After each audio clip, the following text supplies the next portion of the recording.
people complain. Then Be- Jerker comes up in here. yeah, jerker. I just had Greetings to from the I just had to UK. kick that off. I like it, UK.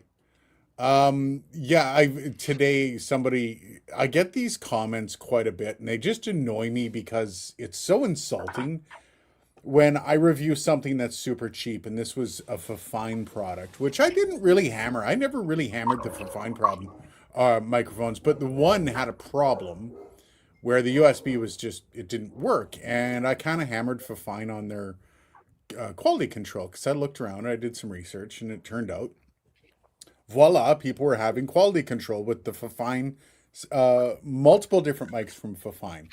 And so I brought that up in the video, and a guy was like, "You're so biased." And it's like, no, I'm giving you a review. And my God, man, the amount of angry people for just having a negative reaction to a product, I don't understand it. I don't understand that knee jerk reaction to insult. But I mean, I guess that's just me. Anyways, I like UK. How's it going, man? OG Kwasi in the house. How's it going? Posse And Steve, how's it going? Hello again. again. Yeah, It's been a I'm minute. We're finding not. our European connection is usually like some of the first in the door. I guess it's because they're ready to go to bed soon. Yeah, I was gonna say it's late for them. I know because I got calls with UK folk earlier in the day, and when wait for me it's morning. For them, it's like almost time to get a beer. We've joked about that. Oh, OG Kwasi brings something up, Dylan. I wanted to talk to you about. They said, got myself a Stream Deck this week after seeing your video. I never really considered it because I don't stream, but I realized how versatile it is. That Stream Deck Plus XL, Dylan, has changed my Mm. life. Yeah. It's changed my life. My lighting alone, I can't express to you how onerous it is to basically turn on all the lights in this setup. Now it's just five little buttons and it's instant. I just, man, I can't believe I You know waited what this I'm long to do noticing that. is like I've got a light that's like optimally not pointed at my face. Give me a second. You hold the fork. You're welcome, OJ Kwasi. Bulls Promo TV. Can you talk about the stuff in the corner of the room yet? If not, when? Corner of oh, Dylan.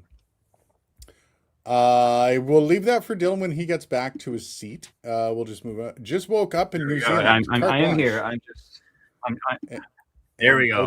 outsider See, justice. what's funny Hello. is that light. This just shows how do I look a little different right now, Aiden? Yeah, you look a little more lit, A little brighter. a little Yeah, yeah. brighter. He's just saying that So because he knows what I did. Yeah. What was the question? Bulls Promo TV asks, can you talk about the stuff in the corner of the room yet? If not, when? No. Yeah, yeah. So no. I am getting a chance to do some of that. You know, it's funny actually, and this is a hilarious story. So I've got these like platinum awards. I think they're in some of the live streams that I did from like a different angle. You can sort of see Yeah, them in the yeah. background. I got them at one of the stations I used to work at. We did some work with some artists and got some of these fancy schmancy certification awards. They're fun. But anyway, so I was trying to test a product that is like the board is a shape, right? I'm not really giving away anything by saying the shape of the board that I was doing, and even the board isn't even anything like I said. You've seen the board; it's not even. It Yeah. doesn't even resemble the product that it goes in. So it's like rectangular. It's like a narrow, long, narrow rectangle. I'm like, I got to put this on something that's not going to have any of these open solder points. It was on standoffs, but I'm like, I need something that's like wide enough, a space in here to put this so I can actually plug stuff into it and stuff. And turn knobs and push buttons and all that. And I couldn't find anything just around that I had except for one of these like long, framed. So I've got just a dev board for something sitting on that, and it's just hilarious to me. Like it's just like people would look at that. Like I could put a picture of that on Instagram, and like to the naked eye, it just looks like a flex. But in reality, it's like I didn't have anything else rigid and flat that just lying around, That's Um, awesome. I'm sorry, I couldn't put it on my abs. It's interesting because yeah, I do know some of the stuff that's in the corner in Dylan's room. Um, And yeah, like it's coming. Like, it's one of those things that because It's of the coming. I unique. just I just gave Aiden a sneak peek of a sheet, kind of a one pager on a product that's coming, and yeah, man, it's slowly materializing. A lot of work left to do, but it's gonna be there's gonna be some cool stuff. I'm really and excited. and one thing I've got to tell everyone, this is a bit of a caution, is this is a very unique situation that this channel has because Dylan works for um, a group of companies that, I Make, get make, not necessarily, I don't get an inside look because I don't know everything that Dylan's working on and the group of companies are working on. I don't know everything, but if there is something that I may somehow be involved in said project or I'm kind of adjacent to, I might know stuff. So this channel might know stuff and it might be on the live stream that that there's stuff happening. Whereas in another situation where Dylan wasn't on this channel, all of this stuff would not be kind of simmering on the surface. So, while it feels like some of this stuff is like maybe perhaps about to come out or in the very near future, there are very real possibilities. I don't know that this stuff could be well out, right? Like, so just keep a mind for the unique situation that we're in and the fact that this is a bit more of a behind the scenes than I don't know any other channel that would have this. And that's not a brag, but it's true. I don't know any other channel that has one of the developers on the channel. So yeah, just and keep it's that in funny, right? mind. Like when I started, I was really only supposed to be like a kind of an outside consultant for some of this stuff, right? Like somebody like an extra voice to be like, hey, that's a feature that's useless. Let's get rid of that. Or Yeah. hey, that sounds bad. Can we make that better? Right? That Or was the this is a core function. workflow. And then yeah, and then fast forward a year later, and like now I'm the product manager for these things, for all of these Yeah. same things that I started off just kind of consulting on, and then one of them, which I've been giving a bunch of presentations on this week, that is coming out in a kind of near future. And I'm not going to specify what near future is defined as, but in the near future. Um, well, I that is stuck as ambiguous. That is stuck on ambiguous mode. That statement. But and it's been nice because this is a product that I've kind of this particular project, which is the lesser of the two that you and I have been talking about, right? We've been teasing one. There's Yeah. one that's kind of that in theory should be a simpler turnaround, but in turn we actually made a lot of big changes and tweaks and improvements, and I'll leave that there. Things. But Yeah. I'll leave that there. But I think all of it's really going to be a lot of fun because I've been involved. There's a lot of pieces that are in these things specifically because I've asked for them to be. Yeah. That's kind of cool. Or like just today, I spent my whole morning. There was a feature. I'm like, man, it would be cool if this could do this. And I spent most of my morning in Confluence just writing up a definition for what that thing is and what it needs to have in it and how those things need to work and what the defaults of all those things need to be. And like all of these pieces that need to come together. And sometimes you look at a tool and you're like, man, that'd be real simple. And then you actually get into the bones of it and the levers that you have to pull in order to kind of Yeah. get it through a certain way. There's a lot of stuff kind of going on there. And yeah, this week for me has been a lot of diving into parameters and efficiencies and yeah, man, it's a lot of crazy crazy stuff. I'll get to you in a second, Jess. I just wanted to answer this as Bulls Promo TV says. So it's a road product. Well, Dylan works for the. Yeah, so the groups that I work for, I might miss out a name, but I work for Rode, which is the Friedman Group, right? The Friedman Group, Yep. Friedman Electronics makes Rode brand things. Yep. That's how that goes. And then Rode also owns the company and the IP behind Aphex, behind Electrosonic, Mackie. We've got the Event brand as well. Mackie also has the Crate brand of amplifiers. Haven't put anything out in a while, but technically got the naming rights as far as I know. Anybody else? Oh yeah, Soundfield. Can't forget Soundfield. Yep. I think Yeah, I that's guess it. Road AI Labs, which is kind of its own thing, but also it's a Rode. So, mm, Yeah. yeah, So yeah, yeah. I think I got everybody. it is like yeah, it's one of those group A of lot of a companies. lot of my core work is with the Mackie portfolio. I'm kind of spread across a number of different larger projects, but I think in terms of my day to day sort of interminglings are mainly with my lovely friends in Seattle and Bothell, and in Victoria. Um, yeah, I it's fun. I like all of the groups. They're all different. All of the companies, like even the Electrosonic crowd, they're a different animal. It's a different culture. They seem Rode, fun. the Australian. What? Electrosonic sound like it's funny because the one thing I've noticed working within kind of the sphere of road and all the things that happen with them and chatting and becoming friends with several of the people, Mackie Road and all that, is the mix of people where you have the Australians who are, how do I put this? They're Australians. And then you have, the group from Seattle, the Mackie people, who are very much Seattle. And then you have Lectrosonics, which I just met some of the people from Lectrosonics. And again, it's all these people that are so unique to their regions. And they're all part of this one group that's under a massive umbrella. It's really Yeah, cool they're to part of see. this. They're part of this one tapestry, man. And I gotta say, like, even within Mackie, especially, well, within, no, actually everything. I can't even really localize it to a particular company, but there is so much global collaboration on these Yeah. projects. Like my hours are nuts. I started working this morning at effectively 6 o'clock. I finished working last night at about 10 p.m. Like in the morning, I tend to have lots of engagements with Europe, because Europe, it's their afternoon for a lot of Europe, or they're, Yep. at various points in the afternoon, obviously. And then obviously my afternoon has a lot of West Coast US stuff and Australia stuff in the later afternoon, sometimes really late into the night. There will be more Australia stuff.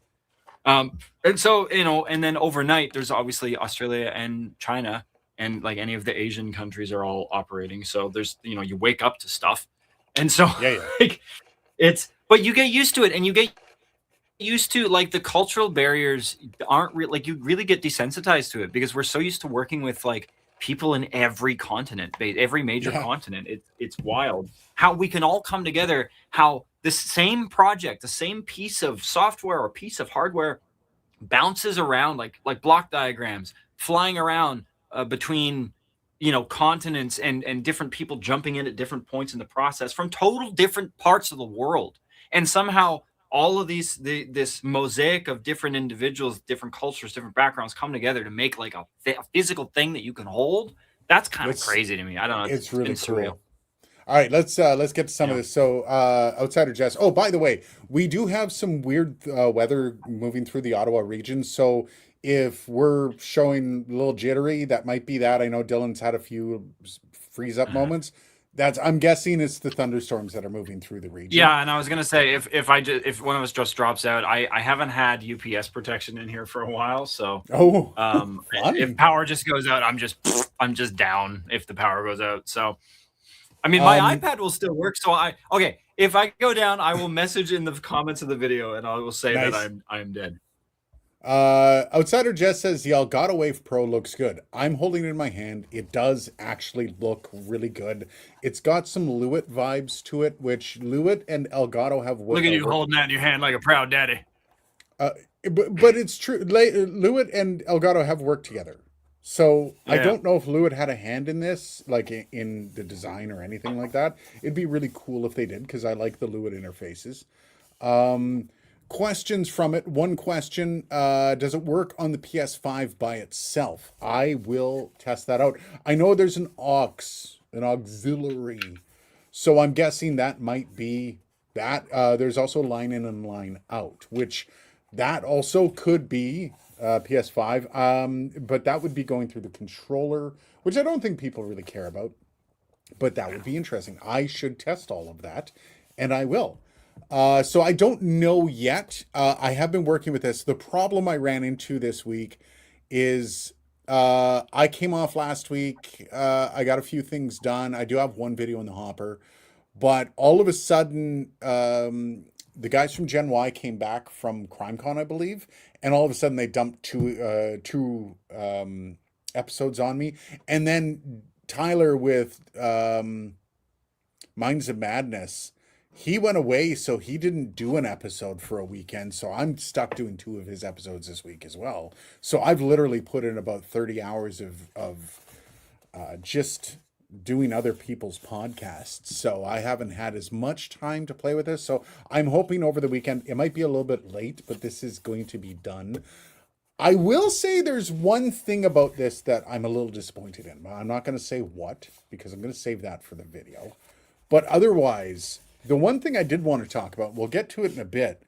Dylan, have you noticed that the field for interfaces has changed? So much so that a basic 2-in 2-out interface is kind of boring now. But when you think of this is a setup. He's trying to set us up for a big No. something that you're trying to justify by.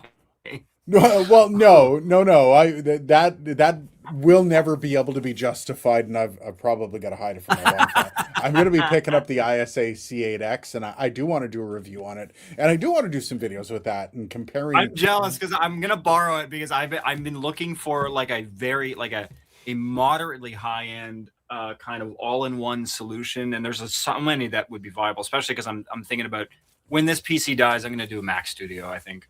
I was thinking about it. What was I yesterday? I was getting frustrated with something, and I was getting so close to pounding my desk. And now, whenever I am in this room and I'm really close to the pounding my desk point, instead of actually doing that and hurting my fist because that desk is like fucking 1.5 inches thick, I just go, buy Mac, Buy Mac, buy Mac, buy a Mac, buy Mac, but buy Mac. the Fuck man. But the question I comes hate up that that's the because answer, but the answer is buy Mac. But the question comes up here, Dylan, because like you can go out and buy, and I just covered the Focusrite 2i2, the 40th anniversary version. You can go, you can buy the SSL 1 has just been announced. But I've been looking at the starting to Big see, Six, man. I kind of yeah, really want the Big Six. but I'm starting to see like with stuff like this is the thing that got me because this is 2-in. This has got a line in, line out. It's got headphones. It's got a host computer, and it's got an auxiliary USB. I'm starting to see that there's a bit of a and not to mention the software effects with this, the DSP and all this stuff that goes along with this. I'm trying to think of why I would recommend a plain Jane 2-in 2-out interface anymore instead of something like this. That's what I'm trying to get at. Like even not to pit, Elgato and Rode against each other, but even the Rodecaster Duo or the Rodecaster Video S, which is 2-in and multiple out, but it's also video sitting at about $500. I mean, for under $500, you can get so much more than you get in just a regular 2-in and 2-out interface. Are we seeing the end of the basic bitch interface, Dylan? I'm talking in the Say it again. You broke up a fuckload. Okay, I was going to say like are we seeing the end of the basic bitch interface? Like and I'm talking about All right. the starter, not starter, but the under $500 interfaces. Are we seeing the end of those basic bitch ones? No, because I think not everybody needs scalability, right? I think there's a lot of people that 1 or 2 channels is perfectly sufficient for. Anybody that just needs to record a basic mono or stereo source, 2 channels is just fine. You're good. You got everything you need right there. So yeah, like a solo or a 2i2, ideally a 2i2, because then you have at least the option of recording something in stereo if you or a line stereo input from something, right? But yeah, at least 1 or 2 channels. I think the problem is now the way the business has gone financially is if you are either providing infrastructure to a production or you are a production that self infrastructures, as it were. You are really kneecapping yourself if you don't set yourself up to be scalable. Because, like, even then, right now, there's an expectation for podcasts that they start out with video. Go back to a time before all of these video audio hybrid products that have come out. You know, obviously, Rode has a bunch, but there's a few companies that have come out with them, right? And like, without those, how, god damn it, you would have had to obviously set up a bunch of DSLRs, sync everything the old-fashioned way. They'd all be recording to separate. Like, you'd have to do everything basically manually because nobody was going to buy a video switcher. But now, Yeah. for a couple $100, $500 or $600 or whatever it is, you can buy the RCVS, and you can get like a hybrid audio video workflow pretty easily. And so I don't know. There now the bar is moved up because the market, the equipment manufacturers, because of the market hunger, the equipment manufacturers have made it easier to do all of these hybrid things. And so as a result of that, the bar for what the kind of the entry is, if you want to be taken seriously, is higher, right? Yeah. The same thing with making music, right? There was a time where sending a really shitty demo that you recorded on an old Fostech 8-track to a record label as a demo was great. Now you have to have a social media following. Now Yep. you have to have a very polished, like, studio radio ready demo. You have to have a song released with play, right? With radio play or with streaming stats behind it. Like, the bar goes up when the process gets easier. Absolutely. And as so, well it yeah, should. I think circling back to your question, yes, I think in many senses, if you want to get into this business professionally, a 2-channel interface is not going to cut it for very long. You're going to have to say no to a lot of projects when you get to a certain point because you only have a 2-channel interface. Yeah, and like, I mean, even from a, like, let's say a podcasting perspective, But you again, don't have I think there's DSP. plenty of business you can get with 2 channels, right? Th- So I'm that not is saying you need to 100%. start. Yeah, but I do think that you will hit a wall, right? I don't think anybody really can have a good argument against saying that you're gonna hit a wall. And I think if you just, again, upping your channel count to, like, whatever, 4i6, or I forget what the next one is above, like, the Scarlett, the base Scarlett, but like the premium isn't like that much more to just start with that, right? And save yourself, because you're going to be getting that anyway, maybe 2 or 3 years if you're serious about it. So, like, wait a bit, you need something to start. So get some basic, decent sounding 1 or 2 channel interface to get going, and then, upgrade when you can. I don't know. Let's move up on the comments here because we are way behind. Andrew who says, less modesty, more brag, approved. I find I'm not very modest, because you can't be when you're running a business. If you're modest when you're running a business, you will fail. You need to be able to brag about yourself. I don't know.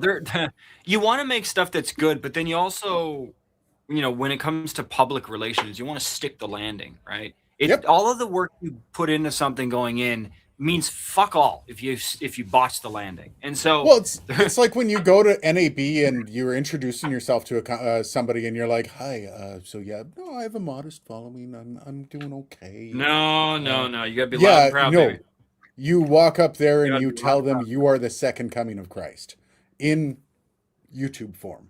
Like, that's literally kind of what you have to do. You have to. And I think there's a line to walk there, right? Like, you can position yourself well, and then you can kind of mislead people into thinking you're something you're not. And so there is a balance there of putting your best foot forward and embellishing where, innocently so, right? Like, or like, even when we're talking about product, like when people are like, oh, what's this, you guys are working on this, how's this going to be? And I'll be like, oh man, it's going to do this. In my head, I'm saying, does it do that right at this second? Fuck no, it doesn't do that right at this second. But it will. It will. Has the potential. The product Bible that has been written forth by myself has indicated that the product must do that. And so that is what it will do. Kilobyte says, happy Friday. How you doing, man? Anaya Print, how are you? You should try hooking up your Stream Deck Plus XL and the XLR Mark II dock together because I don't work at 100%. The XLR Mark II isn't a dock. It's like the two. I don't think the two would work together. I could try. I have the XLR, the Wave XLR non-Mark II dock. I could try that, but I kind of like them separately. But I would also hook it up with this if I'm going to hook it up with anything. The Wave XLR It Pro is is kind of setting the so different standard. windy, dude. I know, you can just hear it. It This is so windy. Jess Oh has my one God. for you. She says, if Rode wants to do more for the gaming side of things, can the default be that it can work on gaming consoles and that there's a lot of colors for the device? A Rode gaming console Yeah. would be interesting. No, I think she's talking about like video, like video, like things like the Streamer X Yeah. That and like works stuff with like that consoles. being compatible. Yeah, being compatible with different formats, I'm different going resolutions. I'm going the whole way. It's the Rode PS5. That's what I'm thinking, you know? I have a question. And this is something that I'm probably not going to get an answer to here, but I'm going to ask this question. Well, and so okay, so to answer your question, Jess, before I ask my own question, I don't know what the barrier, what the blocker, as we would say. I don't know what the blocker is that is currently preventing us from doing that. The fact that we're not doing it tells me it's something big and convoluted and stupid. I can tell you right now one of the problems Because with otherwise we would be doing it. To quite I can frankly, like tell there's things that I'm like, why aren't we doing that in a product? And then somebody like pulls up a block diagram and explains to me like all of the things that would have to change to make it so. I And I'm like, I oh, can tell yeah. you why right now. It's one thing. There's no audio output on a PlayStation 5. There's nothing. But There's she's talking about like 1080i and 1080p.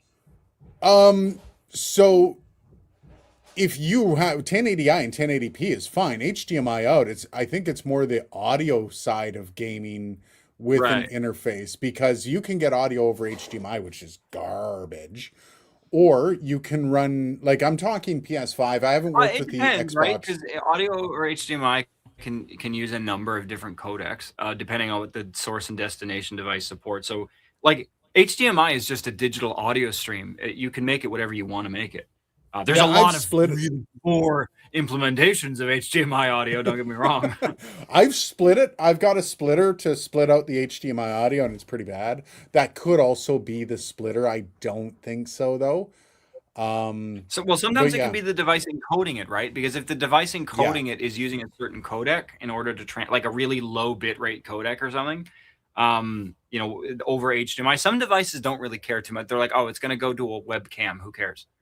Like nice. or whatever. They some companies don't prioritize HDMI audio research very much, but I don't know for sure.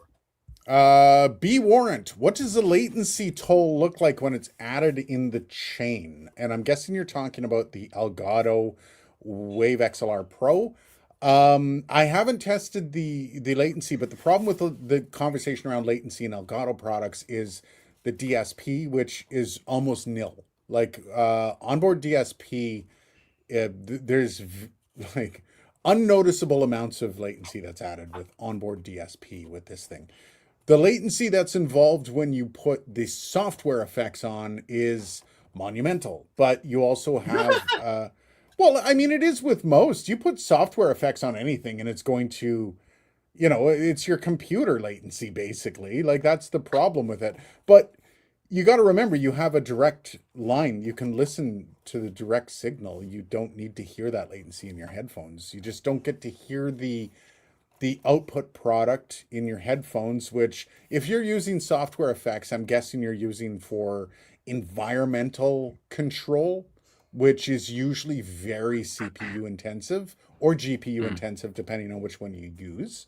So, I mean, being able to listen to a direct signal makes the latency not an issue on this thing. As far as I'm concerned, I will like to kind of test it out and see what I can see if there's anything noticeable.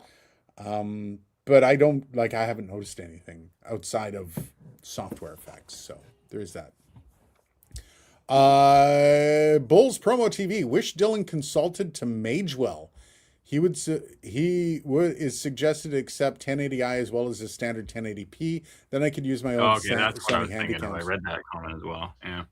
1080i interlaced signal is one of the reasons that they moved on from interlaced signal is the fact that it takes up massive amounts of storage space, and the storage space has to be hyper fast to be And able also, it to doesn't handle motion particularly well. no, no, true. But interlaced specifically, like one of the biggest drawbacks with interlaced and doing it with any kind of digital recording software is like I can do interlaced video with this camera, but I have one of the fastest SD cards on the market. It's not the fastest, it's one of. So it's I think one or two steps down. And this SD card isn't good enough to do interlaced video. So I need to get the fastest SD card, which is obscene amounts of money spent on it. And that is one of the problems with any kind of 1080i integration. Well, and just So don't use it. I don't know. Somebody's gonna come in here and just be a super huge fan of 1080i, and they're gonna get all pissed off at me. But like, don't do it. Like yeah, you 1080 progressive scan, baby. Progressive scan is the way to go. it's amazing because that's what they have continued on with. And 1080i died in 2010, 2000. No, okay, so CRTs were still being sold in 2010. Well, Okay, and so like I know 2010. people have to understand like the difference between 1080i and 1080p in spec sheet is a letter. It's a lowercase letter at that. It's not even a fucking important letter. But let me tell you, like, just in terms of how the frame buffers take in and export, as it were, expel, drain image data, it's very different. In terms of how all those things are trafficked around and how they are delivered and synchronized on a display. And so, it's not surprising to me that there are lots of devices seemingly that are locked in to progressive scan only resolution, because it's generally speaking, some there's some latency considerations, but generally they perform better. At least on modern displays, a progressive scan versus interlace scan. But yeah, I don't know. I don't know why. I gotta talk to somebody who knows more about video, because I'll be honest, I don't know a lot about the implementation of video. I know core computing and I know audio DSP, and that's that kind of my my wheelhouse. So I got to talk to a video person to understand why it is devices will support one and not the other, or will support one well and then the other one will look fucked. I don't know why. But Anaya Prince says, I saw a YouTuber hooking it up via USB to the PlayStation 5 talking about the Wave XLR Pro. That would be on the PlayStation 5 of whether or not the PlayStation 5 could, use a USB protocol to transmit and all that stuff. So I'll be curious to see that. If that actually works, I'm going to be chuffed, as they say. So that's one thing I like. Like there's something a product we've been working on with a bunch of USB-C ports on it, and I'm like, oh, it'd be great if they could all do the same thing. And they're like, no, they can't all do the same thing. They're like, in order to do that, we'd have to put 3 chips, one here, one over here, and then one over here. And then they basically have to act as like internal USB switches, because each one of those USB ports is like going to a different computer effectively. And I'm like, oh shit. And so I don't know, when you see it, this is one of the issues I find with this whole everything is USB-C world that we're in now, is you see a connector, you make assumptions. With USB-C, you can make 0 assumptions. You see a USB-C connector, it means nothing. You know absolutely nothing about what that port is for. Dimebag first says, buy the Apple Ferrari. You should. That's the new Mac Studio is going to be in mine as well when it comes out. Also says, hey, I just hit like 4 on YouTube. Are you here on YouTube watching this without hitting the like? Good point. Hit that like. Okay, I'm gonna scan through a few of these. I am, ironically. Let me give you a 5th one. There you go. We've got a ton of comments, so let's get through. There seems to be no physical controls, so it's supposed to be used with a Stream Deck of some sorts.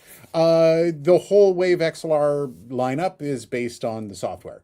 That's like, even with the XLR dock, or the XLR Wave XLR Mark II. God damn, all the naming is going to drive me nuts. Even with that, despite it having a little knob, your best operation is going to be through the software. And I know there's a lot of people that hate that, but it just is what it is. Jess says, looks are also a big part of why people pick certain mics and interface. People want to stand out or feel the need to stand out. That's why I'm buying the Focusrite ISA C8X. Just so you know, looks. Thank you for proving his point.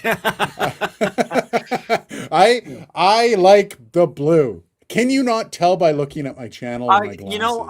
I gotta say, man, that is a sexy freaking blue. I saw it on the anniversary Scarlett, and I have a Scarlett Solo 3rd gen. It's fine. I barely use it. I don't need one. I don't need one. But I was seriously considering buying one because I'm like, man, that blue texture, that fit and finish on there. Oh, that's nice. I like that. That's really good. And then when I saw that, oh man, they got the C8X with the same textured kind of blue panel on there, I'm like, oh man, I might have to get it. Dimebag says, if you don't mind USB cameras, then OBS is your switcher. That's actually a good point. And then you think about how many channels to mic up drums. So that's a huge range. What's wrong with referencing the channels count? I would say anywhere between 8 and 36. Yeah. Well, he's referencing the C8X, which only has 8 channels, but it also has expandability. Yes. You could get a decent drum recording. I would still rather use the ADAT expansion. We saw an optical connector. Aiden thinks it's SPDIF. I'm like 99% sure it's got to be ADAT for a product like that. I just have to look at the friggin' manual. I don't know why I haven't looked. I don't know. It's funny. The studio here is the one room in the house. I don't have like one of the Googles with the AI that I can be like, yo. They're all random fact and they can go and find it. I can Google search right now, but I'm not going to.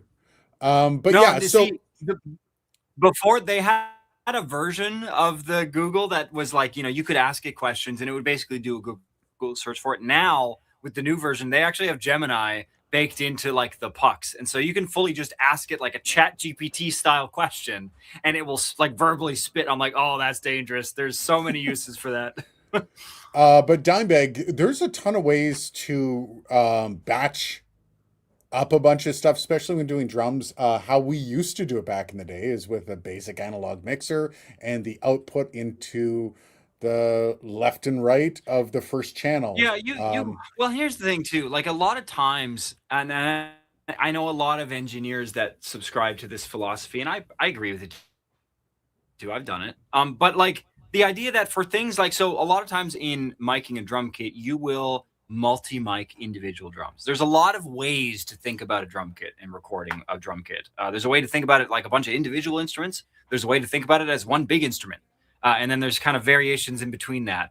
But one of the things is when you multi-mic a drum kit, commit at the tracking stage to the blend between the two. So if I'm putting a bottom and a top, or a top and a shell mic on a snare drum, for example, or like, a dynamic and a condenser up at like a pencil mic at the top pointed, or whatever combination of snare mics, I will blend those in an analog mixer or in a separate mixer group beforehand and print that.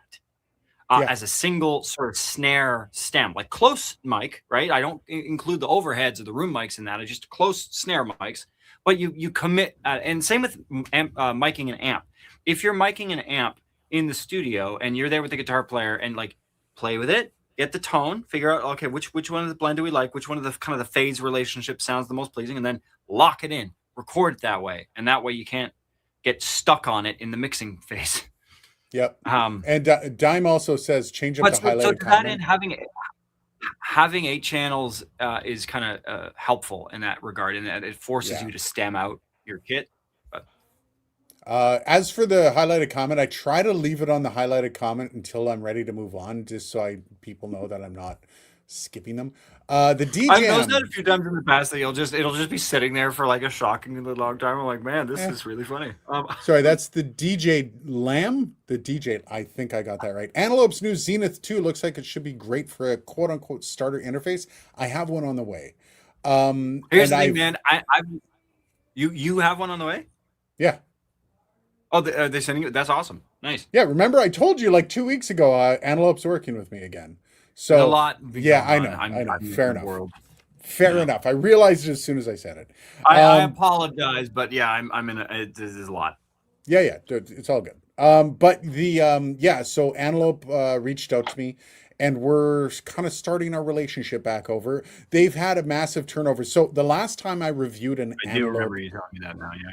Yeah. product, they were kind of falling off. Like there was, I'm not talking about their products, but they're kind of the way they were run was very pre 2020, and then you had the COVID hit, and everything kind of fell off the end, and they turned over almost 100% of their staff. And finally, the guy that got back to me, it was funny because he's like, "I've been watching your channel for a long time. I was really excited to actually bring you on and actually work with you because I love your reviews." And you can tell, like every company tells you that when they message you. And I was on a Zoom call with him, with the guy, and we were chatting. And you can tell the way he interacts that he means it because he's talking about some of the experiences he's had watching some of the videos. And usually what I get is like, we really like the way you run your channel and your personality when you're doing it, especially like this last video you just did. Whereas you got this guy, like he's talking about a 2-year-old deep cut on a video that nobody has watched in a long time. So seeing that and kind of working with him in that regard, it kind of buoyed my You know what it's kind of spirits. like? It's like when you're just kind of humming along doing your day, and then you get like a notification from Facebook that some random person that you never think about liked a photo of you from like 20 years ago. And you're like, Yeah, nice. You had to dig deep to get to that one. You were committed. You were committed you to finding that photo. yeah, you've been scrolling for a while. Yeah. Jess says, and this is interesting. I was just thinking about this, but you can get some equipment. Can you get, I think she's asking, some equipment to bypass that problem, maybe with a USB port so you can plug in more devices with a 4-port XLR extension. Um, I'm going to pass over that because I think you're talking about audio over XLR, which, like a 4-port XLR extension. Yes, you. Oh, so yes, with that you can actually expand a lot of interfaces with ADAT. With there's several different D sub even, like there's multiple ways you can get more expansion out of an interface, but it usually comes with the more expensive interfaces. Well, Uh, okay, so here's the thing though. That interface needs to have some kind of a trunk line protocol. And so what I mean by that is there are protocols that are multi-channel. So a good example of that is AES3, right? yeah, AES3 is a digital protocol.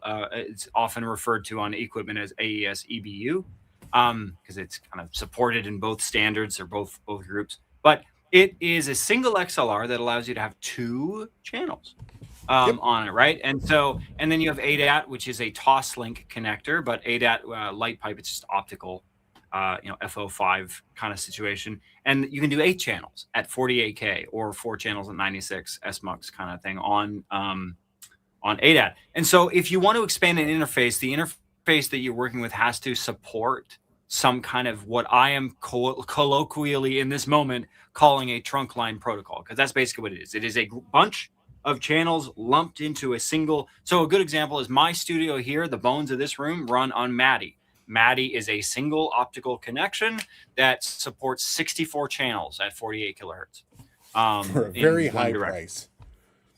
Yes, yeah, MADI. There's the MADI equipment, but again, it's very scalable. So Yeah, you obviously my interface, and so in my case, that MADI, that optical port is in my physical computer. It's in a card. So that card can support up to 64 channels in and out. So whatever, I can expand it to whatever I want. I've got how many?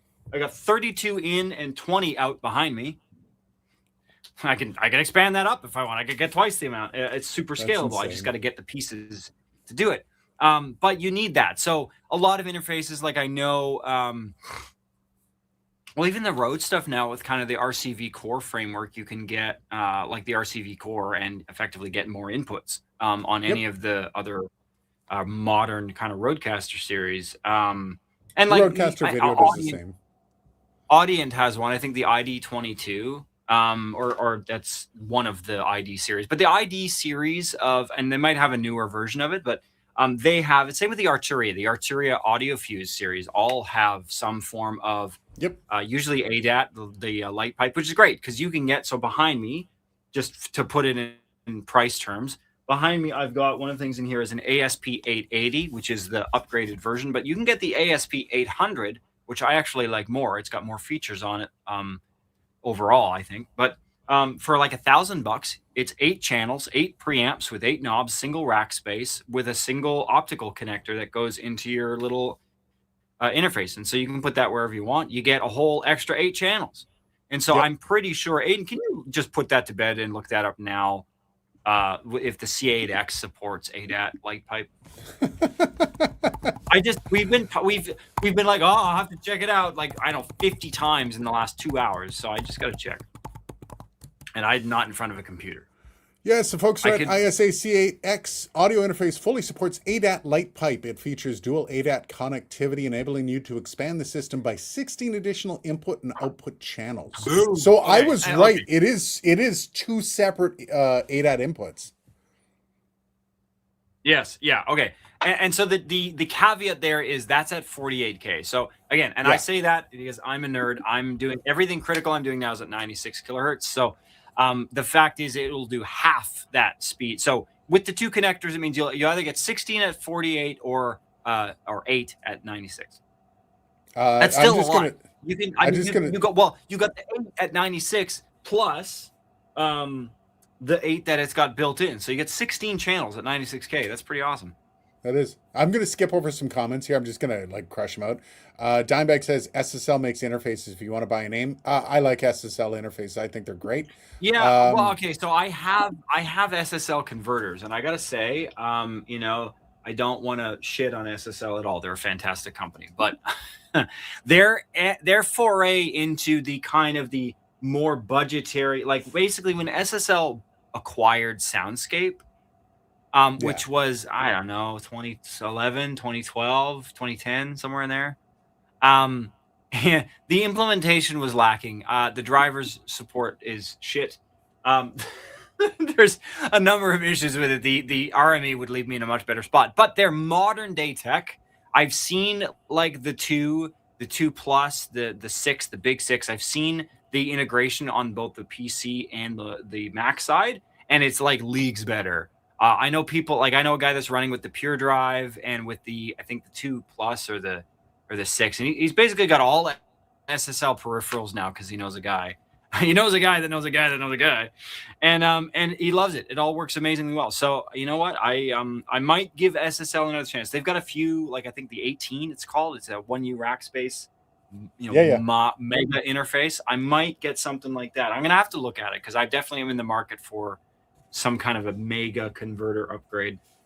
Naya Prince says, just letting you know, on April 27th, I hooked up my Stream Deck Plus XL Mark II dock. So I'll try it out. I'll actually also try it out with the Wave XLR Pro, see if that works. Moving down, Jerker's in the house. Jerker, I said your name off the top. Yeah. I just want to point out I beat Aiden to the punch this time. He says, hey guys, sorry for my absence these past few weeks. We've been kind of off as well, so don't feel bad. I got rammed by Bowie Knife 99 on my way here, all while he was teleporting to a finishing line because he's using quantum technology, apparently. All right. Nice. Cool. Well, hook me up with that. I'm curious how that's working for you. Yeah. Hook me up with that as well. At least 6K 60 hertz for video capture too. Isn't the Streamer X limited to 30? Yes. The Streamer X... there's a whole conversation around 4K 60 hertz for video capture when you're doing multiple video capture. Oh, man. The amount of data throughput. Fuck me. Well, and this is what people don't understand when they're pissing on the Rodecaster video, is when you look at an actual 4K switcher, and I'm not talking about those cheap ones, because 4K is not 4K on every device. 4K color space, clear, there's... 4K and UHD are not the same thing. So I just want to just lay that on the table out of the gate. There's a lot of confusion there. But there's also, like, look at a 4K webcam and tell me that has the same quality of picture that my Sony camera has with proper glass. Yeah, it's dude, not the same. Just because because again, it's like 32-bit float, right? You can encode media in 32-bit float on really shit electronics, and it still is 32-bit float audio. It's just coming from really shit electronics. Like, the fact that something is 4K doesn't tell you anything about the actual quality of the optics.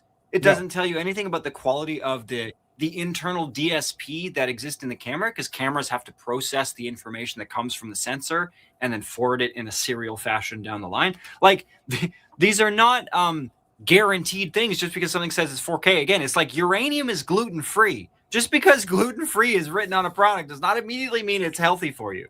Well, it's also just the complete size of the product. So when you shoot in 4K, 4K 30, 4K 60, whatever you do, the camera I'm on right now, which is a Sony A7C II, which was a $3,000 US camera, struggles doing 4K 60 because it overheats.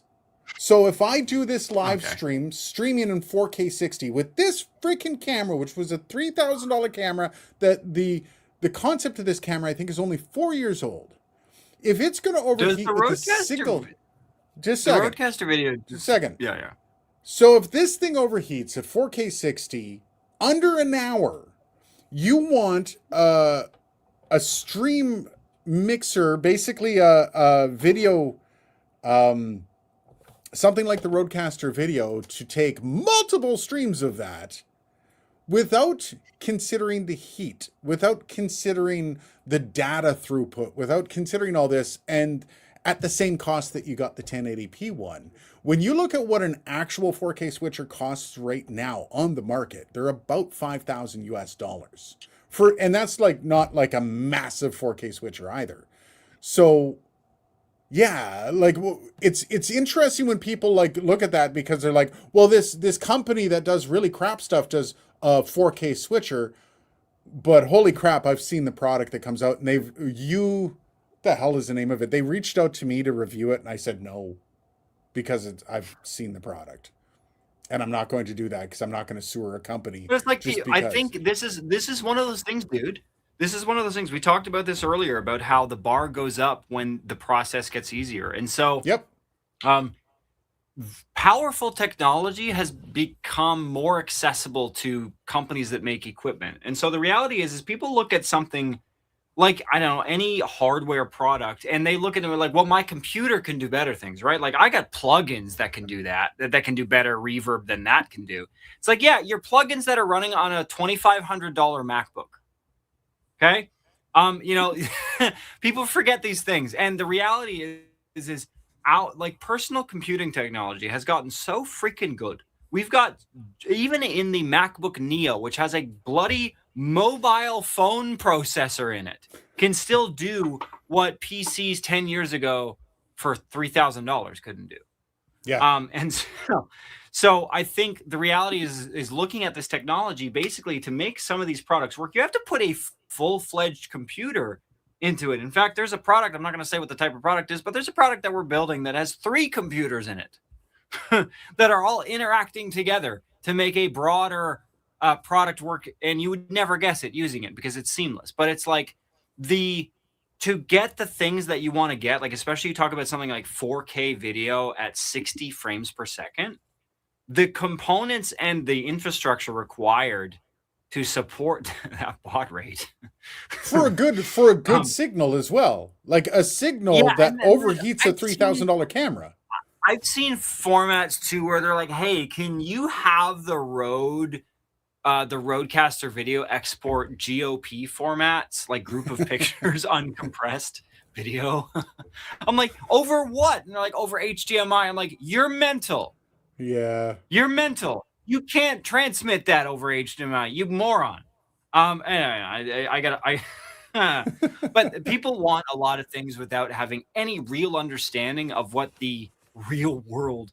And again, so I should say, none of the things that have been asked for in this chat so far, like the 1080i versus 1080p thing, the 4K 60 frames, these aren't like egregious requests.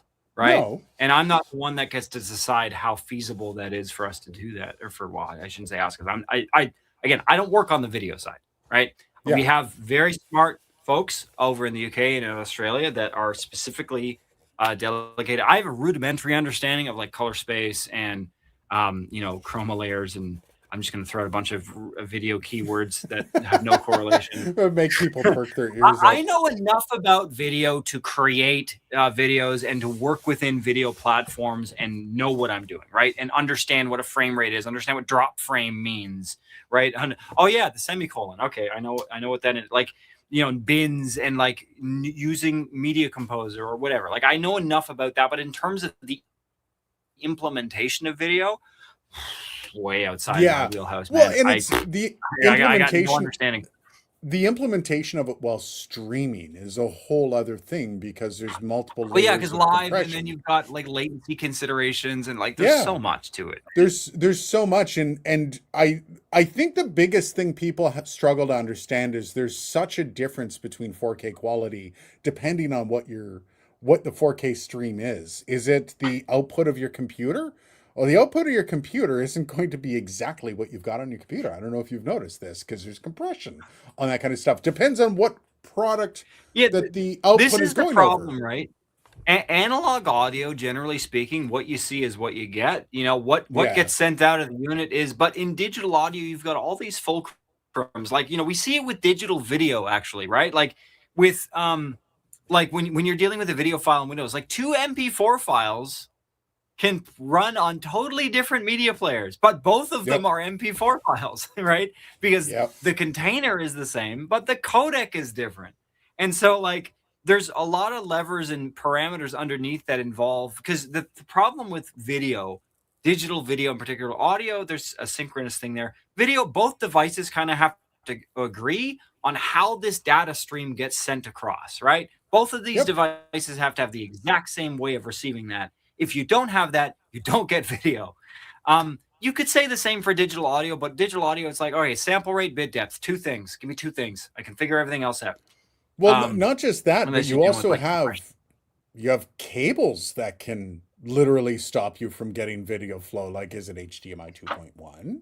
Yeah, man. And this goes back to the USB-C problem, where like you can have 20 USB-C cables and they all have different capacities. All right, we'll move on from this. Wish the interface had a mute button.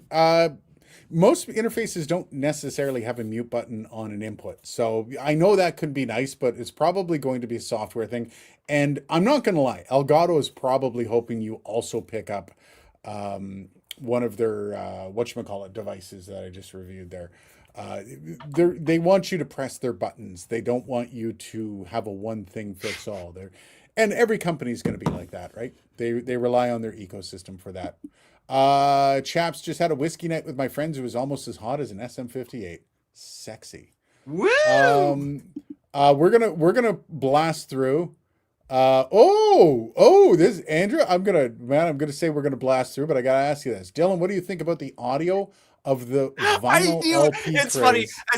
As soon as you said we were gonna blast through, and then you pulled back, and I was like, I know exactly why he's seeing the same comment that I'm seeing. All right, I'll summarize this. I'm not gonna I've had enough rants for one day. Both on and off stream. So the audio, so just let's say it's scientific reality first. Audio on vinyl has lower fidelity than digital audio. Okay, I've said it. You are inscribing waveforms that are thousands of cycles per second, sometimes per inch on a record. You are inscribing those into plastic effectively. And so, of course, you're grinding a metal needle over a cross of very narrow plastic grooves in some case over time, especially the issue that I have with vinyl particularly, as somebody that has a very good record player and a very good turntable. And again, I say this as somebody that is a bit into vinyl culture, very passively so. I don't defend it religiously. The audio is lower fidelity by definition. Yeah. However, it is lower fidelity in a way that for some reason is subjectively pleasing sounding. It's like tape, right? The argument of tape versus recording to digital. Digital has higher fidelity, bar none, 0. There's no argument against that, right? In terms of the scientific accuracy of what is recorded and then what is reproduced. When you're looking at, subjective human interpretation, though, this nonlinear, right? Stuff that scientifically looks good on paper, always regularly, they try it out and it's like, wow, this is actually shit. And so vinyl and tape are a lens that is a less precise lens, like a dirty cottage window that has a nice sepia tone to it. I'm Yeah. going to do that kind of It's a warm poetically, right? fucking hug. That's what I'm going to tell It's you. a warm hug. And for me, this is what I'm going to say though. For me, despite the 40 other things I just said, for me, Bob. I agree, Bob. The benefit of vinyl is the ritual of it. It is the being disconnected from technology. Yeah. It is planting a needle on a surface that is just spinning innocently in a circle. There's no tracking. There's no Spotify BS. There's no like, oh no, my network glitched out, right? And I lost the fucking song. It just works. And you set the record down. You don't bounce between songs. You don't see the song name coming. You don't see the album. You just sit and you just listen. Yeah, and I love that. For a lot of people, before we get to the last comment, before we sign off here, for a lot of people, it's the last bastion of analog, which isn't actually, because it's still a digital signal being implanted on a piece of plastic, but it is still sometimes, the last bastion. Not all the time, but a lot of the time. Yeah, most of the time. It is the last bastion of analog for a lot of people. And I think one of the reasons as a society we hold on to it is the fact that it is that. And lastly, the DJ Lamb, I believe is the name. I wasn't shitting on you for your question about 4K. I apologize if it came off like I was like, what, you asshole? No, it wasn't like that. It was more the constant request and the complaints about 1080p that I was referring to, not necessarily your comment. So I apologize if it made it sound like I was shitting on you. I wasn't. It's more the fact that gamers don't necessarily understand video as much as they think they do, and they understand bitrate, they understand all those things that goes through OBS, but I think there's a, when it comes to actual hardware, I think there's a massive disconnect on the knowledge base for the users and what is possible. Like the fact that when this thing, the Rodecaster video came out, everybody was like, well, it's stupid, it doesn't do 4K. And it's like, actually, no, it's not. And very few people could understand why. And I think we're just getting to the point over the next probably year where something like the Rodecaster video with 4K is going to be plausible. Or not just plausible, but plausible at that price. Because it is plausible, it's not plausible at that price. Yes, anything is possible if you want to sell it for a certain amount of money, right? If we're trying to make this stuff attainable to people, there's weird, crazy little things that you have to try to do to get that bomb price down. Yeah. So anyways, that's it for us. It's been an hour, and I have to go eat. I can smell the pizza that my wife is making, and it's driving me a little nuts. But you guys have yourself a great week. We'll be back next week, and we'll see you then. Cheers, guys. Catch you next time.